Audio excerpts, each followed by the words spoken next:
Bonjour et bienvenue à notre émission du Livre au cœur où nous recevons d'habitude des auteurs, autrices, écrivains, écrivaines de l'Association des auteurs des Laurentides.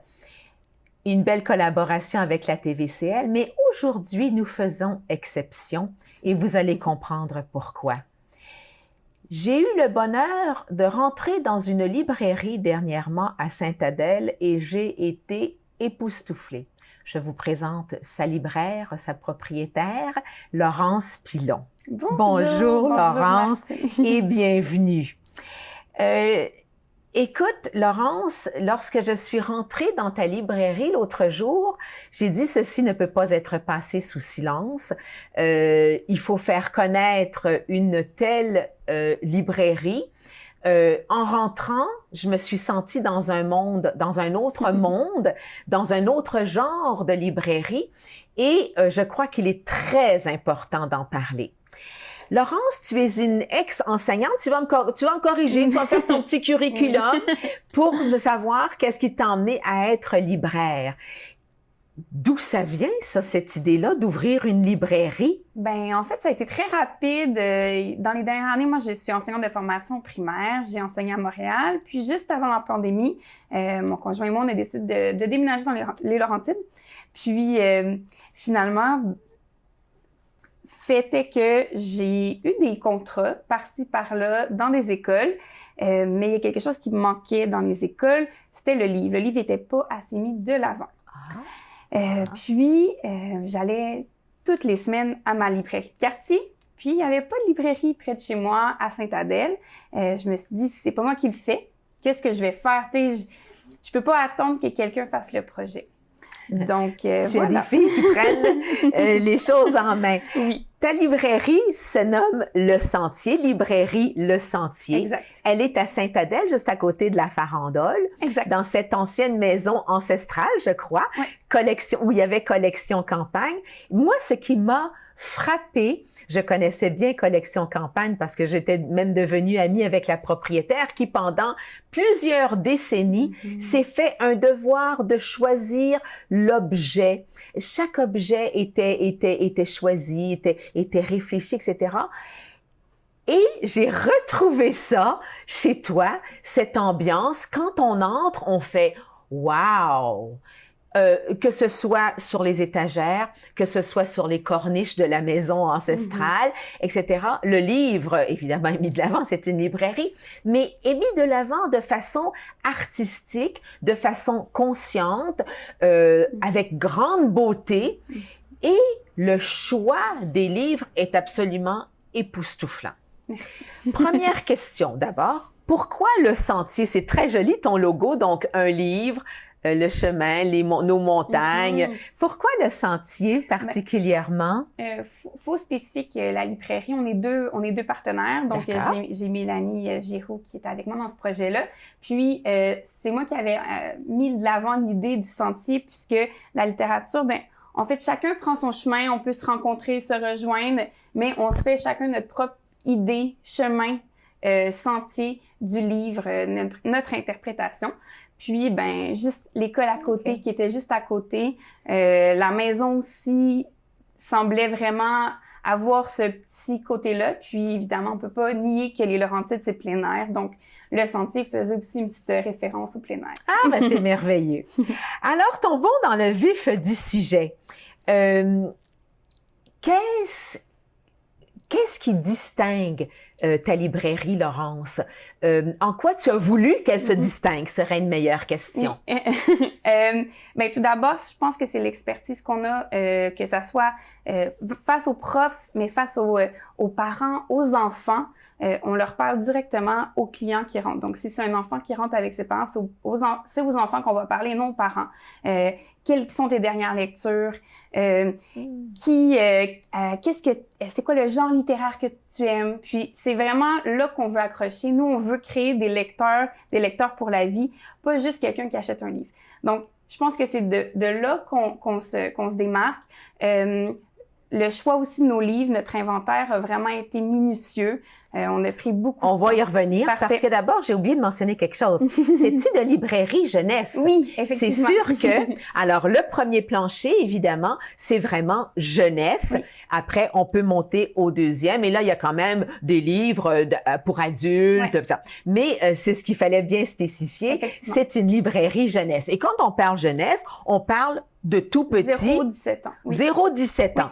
Alors, après ça, on monte l'escalier. Mais même dans les 0-17 ans, moi, je me suis laissée séduire par des choix absolument extraordinaires de beauté, la beauté des livres choisis. Alors, oui, la question est, comment fais-tu ou faites-vous votre choix? Ça a été un travail très ardu. C'est exceptionnel. On a fait le tour des bibliothèques de Montréal. Plus précisément, il y a la BANQ qui est la Bibliothèque nationale. On a passé des heures et des heures à cette bibliothèque-là pour faire notre choix. On avait notre table déjà préétablie à chaque fois que les bibliothécaires nous voyaient entrer dans la dernière année. Bon, vous prenez votre table habituelle, les filles? Oui, parfait. Puis on regardait chacune des livres pour vraiment être en mesure aussi de le conseiller, savoir si ça représente nos valeurs. Il n'y a pas de mauvaise lecture, mais il y a des lectures parfois qui portent de mauvaises valeurs. Donc, c'est plus à ce niveau-là. Je pense que le style qu'on lise de la bande dessinée, des mangas, peu importe, un album, un roman, il y a aucun mauvais style, mais il y a des valeurs des fois surtout féminines qu'on va mettre de l'avant là, dans les livres pour les jeunes filles, la jalousie, des choses assez mesquines que c'est pas nécessaire, puis c'est pas ça une amitié saine, des relations saines. Okay. Donc, on a fait des choix appropriés. Puis, dans les documentaires, c'est sûr aussi qu'on est allé faire des recherches, aller voir les documentaires peut-être plus récents. Veux pas, il y a des recherches qui ont été faites qui, au niveau juste de l'espace, mais Pluton n'est plus une planète. Donc, si on va chercher des livres qui sont avant telle date, ça fonctionne pas. Des petites choses comme ça, mais ça a été un travail très ardu. Puis, il y a beaucoup d'heures. C'est sûr que j'ai une grande connaissance en littérature. J'ai fait des cours universitaires de deuxième cycle spécialisés en littérature jeunesse aussi. Donc, ça l'a aidé évidemment, mais voilà. Mais quand tu dis « nous », qui était avec toi? Ta partenaire? Ma partenaire Mélanie. Okay. C'est sûr que de mon côté, c'est ma spécialité. C'est moi qui ai mis beaucoup plus d'heures à ce niveau-là, mais on était à certains moments deux là, pour faire le choix. Parce que quand on rentre dans ta librairie, évidemment, moi, j'ai rencontré deux jeunes femmes. Karine et Claudel. Karine et Claudel, très allumées, très instruites, très avenantes. Elles savent de quoi... Tu as choisi des petites perles d'employés, là. On a été vraiment chanceuses. Oui. Les filles sont venues à nous. On n'a même pas fait d'offres. Claudel, j'avais travaillé avec elle dans le milieu du livre auparavant. Puis Karine, c'était son créneau, la littérature jeunesse. Elle nous a fait une demande, est-ce que vous cherchez quelqu'un? Puis ça tombait pile poil avec les dates qui concordaient pour engager quelqu'un. Donc, on n'a jamais encore fait à ce jour de demande d'emploi. Puis, on est vraiment choyés. En fait, est-ce qu'il y a comme une devise dans ta librairie? Est-ce que tu t'es dit, bon, ben, ici, dans cette librairie, ça va être comme ça? Pour te distinguer des autres, bien sûr, et pour te satisfaire, oui. Pour que tu sois toujours évidemment animé, ça nous prend une direction. Quelle est la tienne? Ben, c'est sûr qu'il y en a plusieurs. Comme je disais, c'est sûr que les valeurs vont être la première chose. Oui. C'est sûr qu'on va mettre de l'avant le livre québécois. Puis on en parle. C'est présentement sur la table, j'ai quand même plusieurs livres québécois. C'est toujours la moitié, sinon plus des propositions qu'on fait. Mais reste que dans le milieu du livre, il y a beaucoup aussi de romans extérieurs qui sont très intéressants. Bien sûr. Puis, si c'est pas québécois, on va au moins aller vers tout ce qui est francophone. Donc, ça, c'est certain. Par la suite, ben c'est sûr qu'on y va vraiment avec connaître notre client, connaître les lecteurs, lectrices qui rentrent. Prendre le temps, donc? Oui. Donc, c'est une relation que vous créez. Donc, quelqu'un rentre dans le magasin, bonjour, est-ce que c'est votre première fois? Oui, bon, on vous présente la librairie, on fait le tour avec la personne, puis par la suite, bon, on pose des questions, on veut connaître la personne. C'est en connaissant la personne qu'on connaît le lecteur. Donc, et qu'on peut faire de bonnes suggestions. Exactement. Puis on fait des recherches, si c'est quelque chose qu'on connaît moins, ben on fait des recherches, puis on travaille en collaboration. Donc les filles, les libraires, Karine, Claudel et moi, ben, si c'est moins notre créneau, ben on va poser est-ce que dans le policier, est-ce que tu aurais des suggestions policier jeunesse, parfait, puis on va aller chercher justement un ou deux titres pour aller vraiment combler les suggestions qui nous manquaient. Sinon, c'est vraiment en fait on prend le temps, on prend les suggestions, puis on écoute. Je pense que l'écoute des clients, c'est super important. Mais vraiment, au niveau du service à la clientèle, je sais qu'on se démarque, puis les gens, ils sont vraiment contents. Puis les enfants, on les connaît. On a des familles qui nous ont écrit des belles cartes de Noël, des enfants qui nous ont écrit des cartes de Noël. Donc, on a vraiment ce lien-là qu'on crée avec la communauté, puis c'est super important. C'est un milieu de vie, la librairie. J'ai entendu dans une entrevue la semaine dernière, la librairie, c'est la nouvelle église d'aujourd'hui. Puis je pense que c'est quand même assez d'adon. On a un de nos chers clients, Louis, qui vient à chaque semaine me dire un petit bonjour, juste pour me dire bonjour, puis on parle littérature. On a plusieurs personnes qui sont déjà impliquées. Puis ça fait juste 6 mois qu'on est présent, donc on est vraiment... Et quel genre de clientèle as-tu l'impression d'attirer? Et quel genre et quelle autre clientèle aimerais-tu aller chercher? Alors, d'abord, la première, quelle clientèle se présente et puis semble justement... Être présente au rendez-vous dès le départ? Ben, c'est sûr que les enseignantes sont vraiment présentes. Okay. Sur les réseaux sociaux, on a eu on a été mises de l'avant, puis ils ont une expérience qu'ils n'ont pas... moi, je connais le programme. Je peux leur dire, en 3e année, tu peux voir telle chose. Mais oui, tu es enseignante, évidemment. C'est fantastique. Il n'y en a pas des libraires qui pensent comme ça. Puis, je pense, ça convient, le milieu du livre, les libraires pensent souvent à, moi, j'ai vraiment aimé de ce livre-là, mais qu'est-ce que l'enfant va aimer de ce livre-là? Puis, c'est souvent surtout quand on parle à un adulte qui veut acheter un livre, c'est vraiment ça qu'on essaie de mettre de l'avant. On pense à l'enfant. C'est un magnifique livre. On va regarder un roman. Est-ce que c'est vraiment le niveau de lecture? Est-ce qu'il est rendu à cette étape-là? Est-ce que ça va lui faire peur puis il va plus jamais vouloir ouvrir un roman par la suite? C'est pas notre intérêt. Donc, c'est certain que les enseignants... C'est délicat. Oui, c'est très délicat. Puis ensuite de ça, les familles du coin, on a l'école juste à côté à 4 maisons. Donc, c'est certain que les familles du coin, ça a été assez favorable. Puis il y a beaucoup de monde aussi qui viennent de Montréal, qui ont un chalet, qui passent, oui, c'est vrai. qui font un arrêt obligatoire à chaque fin de semaine. Donc, c'est vraiment un petit plus. Puis, on aimerait bien avoir les grands-parents, grands-parents qui se présentent un petit peu plus avec les enfants. Cet été, on a une grande cour, on va faire des événements. Je pense que ça va aussi aider justement. C'est ça.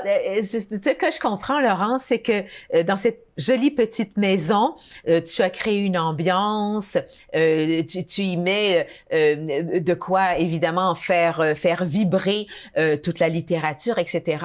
Mais au-delà de ça, en tant que bonne enseignante au primaire, tu comprends comment aller chercher les enfants aussi, les attirer et marier les deux justement, la lecture et puis le côté enfant vouloir se jouer. Donc oui, c'est très intéressant. Donc derrière, il y a un très joli terrain.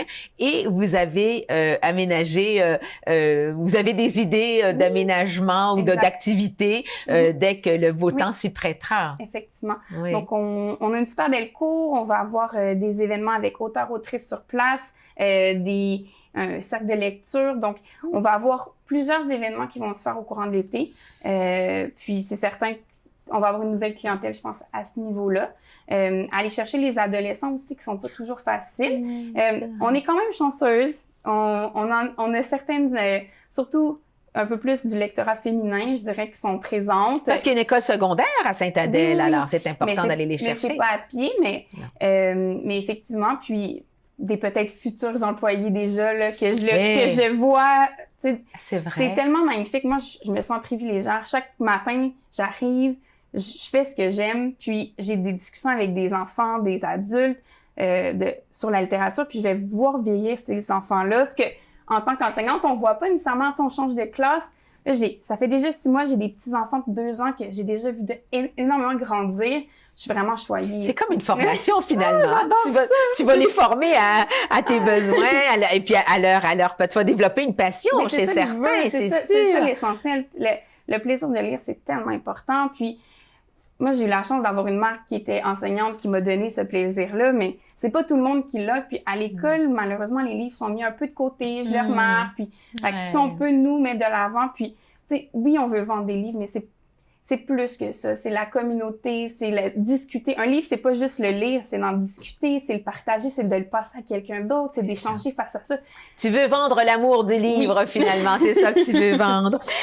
Dans tes choix, oui, d'abord, vous avez, il y a également tout un programme dans ta librairie parce que, évidemment, ce qui m'avait vraiment attiré sur les corniches, des magnifiques livres, on dit, ben oui, c'est le mois de la poésie. Donc là, vous voyez tous des livres de poésie. Un autre mois, le mois de... l'histoire des Noirs. L'histoire des Noirs. Ouais. Alors, parle-moi de ça. Donc, vous créez des thématiques chaque mois qui éveillent la conscience des gens, qui éveillent une cause, je sais pas. Des habitudes. En fait, c'est un défi littéraire qu'on a lancé.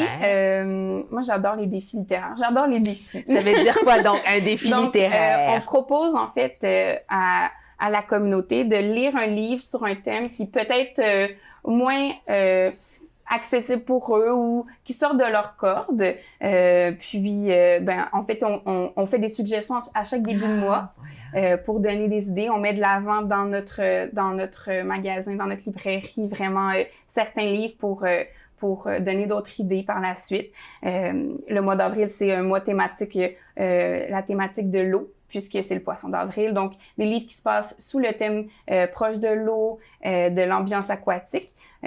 Puis, à chaque mois, on diversifie. Oui. C'est vraiment pour aussi créer cette petite communauté-là littéraire via aussi les réseaux sociaux. On a quelques personnes qui publient justement j'ai lu tel livre dans le défi littéraire du Sentier. Vous, qu'est-ce que vous avez lu? Puis ça donne d'autres idées. Puis ça, justement, on fait Donc, il y a une communauté qui se crée là actuellement. Exactement. Et ça, c'est très, très, très puissant. Parce que, cette communauté-là partage. Alors, ça peut faire vraiment boule de neige et ça peut être vraiment très intéressant. Je ne voudrais pas, j'aimerais qu'on commence à parler de tes livres parce que là, il y a des beautés, les choix sont extraordinaires et je dois dire que même dans les livres que tu m'as présentés, lorsque je suis allée la première fois, il y avait des œuvres d'art, des œuvres d'art quant à la composition, au travail. Alors, vas-y, lance-toi, présente-nous les livres que tu as choisis. Je suis sûre que je vais commencer par Truffe qui est mon album bande dessinée coup de cœur de l'an passé, donc 2021. Présentement, il est nominé chez les libraires, il est en liste finaliste chez les libraires pour la bande dessinée québécoise de l'année. Fanny Britt a écrit le script et Isabelle Arsenault a fait les dessins. C'est 3 histoires, en fait, dedans qu'on va suivre. En fait, Truffe, qui est un petit garçon hyper attachant. J'ai adoré, très drôle, magnifique album, bande dessinée.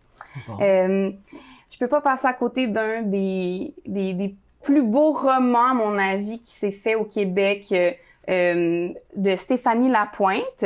On a à l'intérieur, là, on peut vraiment voir les dessins de notre autrice illustratrice. C'est vraiment magnifique. Là, on a même parfois, on a des petites cartes à développer. C'est vraiment beau, là. C'est vraiment magnifique. Puis, on est rendu au 4e tome. Fanny Cloutier, en fait, c'est une jeune fille qui vit en ville, qui déménage en campagne, puis elle va vivre des grosses péripéties d'adolescente, mais justement, c'est des très belles valeurs. Puis c'est un roman qu'on propose beaucoup à la librairie. Continue. Jeannette la crevette, c'est ma découverte. En fait, Amélie Legault a été ma découverte autrice-illustratrice de l'année 2021.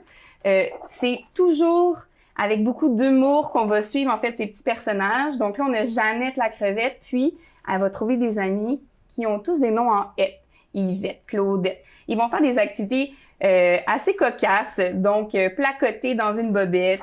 Après ça, ils vont faire de la bicyclette. Ils vont aller se réchauffer dans les chaussettes. Donc, on a vraiment, en fait, le petit son en « ette » qui va être présent. On l'avait aussi avec Simon le Saumon, c'était les On. Donc, j'adore vraiment ces illustrations. Ça c'est pour quel âge, par exemple? Je dirais de 3 à 6-7 ans. C'est amusant. Ouais. Alors, début d'école et tout ça, d'accord. Oui, vraiment. Ensuite? Le Nowhere Girl, c'est une bande dessinée par Magali Lehuche, qui est une autrice française que j'adore. On est vraiment dans quelque chose de un petit peu plus ardu comme lecture là, pour quelqu'un, je dirais, une bonne lectrice, bon lecteur, début secondaire, ou fin primaire. Puis, en fait, c'est l'histoire d'une jeune qui va faire justement le passage du primaire secondaire qui va être très ardu. Ça va être un gros moment difficile pour elle, beaucoup d'anxiété qu'elle va vivre. Puis, elle tombe en amour avec les Beatles au même moment. Puis, elle croit être la plus grande fan des Beatles. Elle ne croit que personne connaît les Beatles sauf elle. Et c'est juste tellement comique, cocasse et ça met aussi beaucoup d'espoir sur le monde de l'éducation aussi aujourd'hui. Oui. Je l'ai fait lire à plusieurs jeunes filles qui sont passées à la librairie puis ont vraiment adoré. Ah, tant mieux. Documentaire chez Urtubise. Urtubise, en fait, est une maison d'édition québécoise. Ils vont souvent racheter des droits, mais sincèrement, leurs documentaires sont magnifiques. C'est vraiment là, époustouflant au niveau des photographies. C'est vraiment intéressant. Puis c'est toujours, en fait, dans cette collection-là, on va toujours avoir un sujet puis une photo qui va venir, en fait, compléter justement c'est de toute beauté. C'est magnifique. Ce sont des œuvres d'art. La reliure dorée. Oui, la tranche dorée, c'est magnifique. Absolument. Ensuite, tu en as derrière, parce qu'on n'avait pas assez de place, mesdames et messieurs. Nous avons une gourmande ici. Dans la tête de Sherlock Holmes, une de mes bandes dessinées favorites, vraiment pour les ados. On va se plonger comme si on était dans la tête de Sherlock Holmes. Donc, on va vraiment voir comment Sherlock Holmes pense et résout, en fait, les crimes. Donc, on a vraiment dans la tête les étapes que Sherlock Holmes va faire. Puis on veut vraiment élucider le crime qui a été commis. C'est en 2 tomes. Ça, c'est le premier tome. Puis à la fin du 2e tome, on a réussi à trouver justement la fin de l'enquête. C'est vraiment beau, là, les illustrations. Ça prend énormément de temps à regarder, comprendre. Je l'ai lu 2 fois, puis encore des intrigues? Oui, des indices que j'avais oubliés. Des intrigues pas l'intrigue, mais vraiment l'indice. Des indices. Puis des inférences que j'avais pas nécessairement compris tout de suite. Okay. Et là, tu as mis aussi de côté des choses dont tu veux vraiment parler, qui sont importantes pour toi. Donc, alors, voici, c'est vraiment, tu as un cœur de littérature extraordinaire. On a justement, comme on dit, un volet pour l'adulte aussi, parce qu'un enfant qui lit, c'est souvent un parent qui lit aussi. Donc, pour être un lecteur, il faut avoir eu un modèle. Puis, on espère que les parents sont des modèles. Donc, on a une belle partie adulte à l'étage. Le roman québécois est vraiment mis de l'avant. Et l'an passé, Caroline Dawson a écrit le récit « Là où je me terre », qui parle de... C'est un auto-récit sur sa vie, elle, en tant que réfugiée au Québec. C'est époustouflant, c'est chavirant, sa plume est vraiment incroyable. J'en ai des frissons encore en parlant, ça m'a vraiment ébranlée. J'ai adoré ma lecture, puis j'ai vraiment eu un beau moment. Et je voulais aussi mettre de l'avant Jonathan Bécotte, pour le mois de la poésie. Nous, Jonathan Bécotte, on l'aime beaucoup, on le chérit beaucoup. C'est un enseignant et écrivain, auteur, qui écrit de la poésie pour les jeunes. Je dirais fin primaire et secondaire. Puis, il a écrit chez Héritage, la collection unique. Je ne sais pas si tu connais un petit peu. Non. C'est en fait une collection où on va vraiment jouer avec la typographie. Donc, on va mettre du mouvement dans les mots, dans l'histoire. Puis dans la présentation aussi pour donner vraiment, c'est ça, un dynamisme. Oui, de l'intensité. Puis, c'est vraiment écrit en vert, mais c'est vraiment chamboulant. Je vois qu'il est finaliste, là. Oui, il est finaliste, en fait, pour le prix Jeunesse des bibliothèques. C'était 2021 pour les bibliothèques jeunesse de Montréal. OK. Et je termine avec une collection qui faut absolument lire à Mama Blavie, la collection noire de la collection chez Courte Échelle. On a des grands écrivains, là, c'est Carole Tremblay, mais on a François Gravel, Denis Côté, des grands écrivains qui ont écrit justement pour cette collection. Sombre Secret, moi, c'est dans mes préférés, un des moins connus. Puis en fait, avec les lunes, donc là, ici, on a 3 lunes. Avec les lunes, on est capable de cibler l'âge. Donc, surtout le niveau de l'intensité d'horreur, de crime qui va se passer. Mais ça devrait être bien populaire chez les jeunes, ça. Ça marche Ils vraiment aiment bien ça. Vraiment. Ah, c'est merveilleux. Merci pour cette belle présentation. Ce qui nous fait voir un peu qui tu es, qui nous fait voir l'essence, en fait, de tes choix, de ta mission. C'est très, ça reflète vraiment tout ça.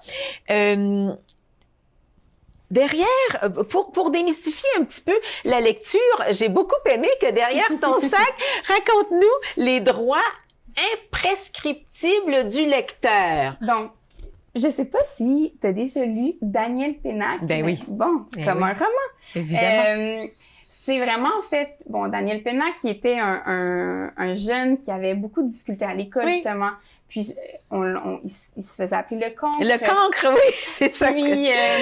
Puis, au final, en fait, c'est tellement, c'est pas mon cas, mais c'est tellement le cas de trop d'enfants au Québec et dans le monde de pas avoir trouvé son moment de lecture, sa manière de lire, sa manière de vivre avec le livre. Nous, on a mis ça de l'avant parce qu'effectivement, un lecteur a le droit d'arrêter de lire, de lire, de partir du livre où tu veux. Si on prend des nouvelles, pourquoi qu'on commencerait les nouvelles toujours par la première? Pourquoi qu'on commencerait pas par la première? C'est ça. De changer un peu. Puis que s'il y en a une qui nous plaît pas, ben on l'enlève, on passe à la suivante, c'est ça? Si on n'aime pas un livre, on n'est pas obligé de s'attarder à le continuer. Non. On a le droit d'arrêter. Ça, j'ai appris ça tard.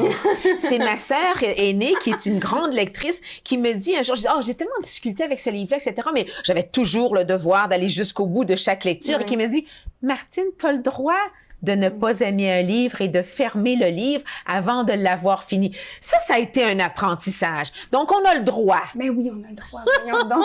Puis, il y a tellement de livres à lire si on s'attarde à des livres qu'on n'aime pas, puis, mais telle personne me dit, c'était magnifique. Peut-être, d'accord. Elle a apprécié, mais est-ce qu'on est obligé d'aimer les mêmes choses que tout le monde? Non. Puis, des fois, il y a des moments aussi pour lire un livre. Il y a un moment... Oui. On peut essayer de tenter une seconde chance à un autre moment, puis ça convient. Ça a été le cas pour certains livres, Pyromane et Pompière, que je suis en train de lire, de Martine Delvaux, qui est un essai assez ardu sur le féminisme et l'environnement. Je l'ai lu en hiver, quand il faisait froid, que peut-être pas le moment. Ben, j'ai pris une pause, puis j'ai continué par la suite.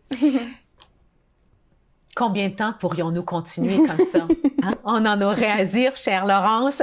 Je vous invite à aller rencontrer cette belle personne, ce beau groupe, cette magnifique librairie et de faire de fabuleuses découvertes.